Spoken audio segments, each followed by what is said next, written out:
Hello दोस्तों, स्वागत है आपका नई क्लास में नए टॉपिक के साथ में। आज हम पढ़ने वाले हैं क्या होता है तुल्यांक की चालकता। इससे पहले हमने मोलर चालकता के ऊपर बात करी थी और आज हम तुल्यांक की चालकता को समझने वाले हैं। ठीक है ना, बिल्कुल इजी वे में आपको समझ में आएगा क्या इसका फॉर्मूला है, क्या इसका मात्रक है और किस प्रकार से आपको समझाऊंगा चित्र के द्वारा, तो आप समझो। ठीक है, हमने यहाँ पर क्या लिया, एक धन लिया। ठीक है, मैं आपको धन क्यों लिया समझ में आएगा, आपको कुछ नहीं करना। ठीक है, हमने एक धन लिया जिसकी ऊंचाई 1 सेंटीमीटर है, चौड़ाई 1 सेंटीमीटर है, लंबाई 1 सेंटीमीटर है। ठीक है ना, चौड़ाई भी 1 सेंटीमीटर है, ऊंचाई भी 1 सेंटीमीटर है, लंबाई भी 1 सेंटीमीटर है। इसका मतलब हम कह सकते हैं कि जो हमारा धन है या क्यूब है उसका जो आयतन है यानी कि वॉल्यूम है वो कितना है, वो हमारा 1 सेंटीमीटर क्यूब है। कितना है, 1 सेंटीमीटर क्यूब है।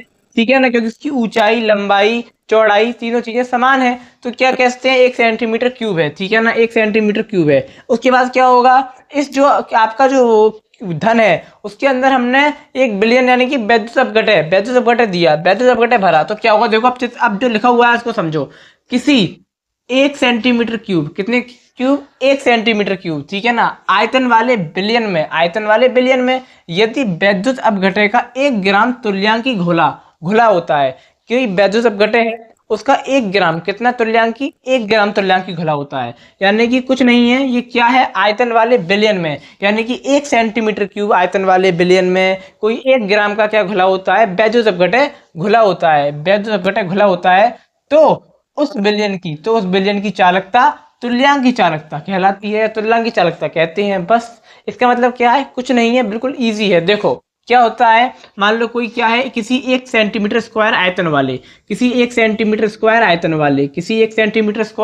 आयतन वाले बिलियन में यदि कोई वैद्युत अपघटय कितना, 1 ग्राम तुल्यांकी वैद्युत अपघटय घुला होता है, तो क्या होता है, जो उस बिलियन की चालकता होती है वही क्या कहलाती है, तुल्यांक की चालकता कहलाती है। कितना इजी है, यानी कि आपको यहाँ रटने की आवश्यकता नहीं है, बस चित्र को समझ के चीजों को ऑटोमेटिक आपको याद हो जाती है। ठीक है ना, इस चीज को समझो। अगली चीज क्या है, अब जो आपका तुल्यांक की चालकता होता है इसको किससे प्रदर्शित करते हैं, जो आपका मोलर चालकता, जो आपका तुल्यांक की चालकता होता है उसको लैम्बडा EQ से प्रदर्शित करते हैं। किसे प्रदर्शित करते हैं, लैम्बडा EQ से प्रदर्शित करते हैं। Lambda EQ is equal to होता है कप्पा इंटू में 1000 अपॉन में n क्या होती है, नॉर्मलता होती है। कप्पा क्या होता है, विशिष्ट चालकता होती है।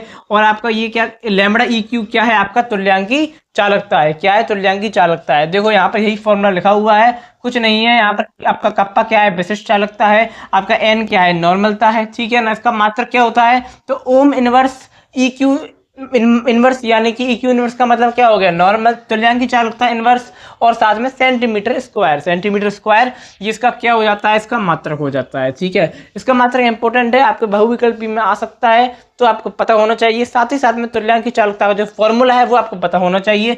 डेफिनेशन आपको पता चली गई है, क्या होती है डेफिनेशन, किसी 1 सेंटीमीटर क्यूब आयतन वाले बिलियन में यदि कोई वैद्युत अपघटय, कितना वैद्युत अपघटय, 1 ग्राम तुल्यांकी वैद्युत अपघटय घुला होता है, तो जो उस बिलियन की चालकता होती है, क्या होती है, चालकता होती है, वही क्या कहलाती है, तुल्यांक की चालकता कहलाती है। आप इसका स्क्रीनशॉट ले सकते हो क्योंकि ये आपके पेपर के लिए इंपॉर्टेंट है, आपके पेपर में पूछा जाता है। इससे पहले हमने मोलर चालकता को पढ़ा और आज तुल्यांक की चालकता को कवर कर दिया। तो अब मैं आप लोगों को एक और नई क्लास में नए टॉपिक के साथ में, तब तक के लिए जय हिंद, जय भारत।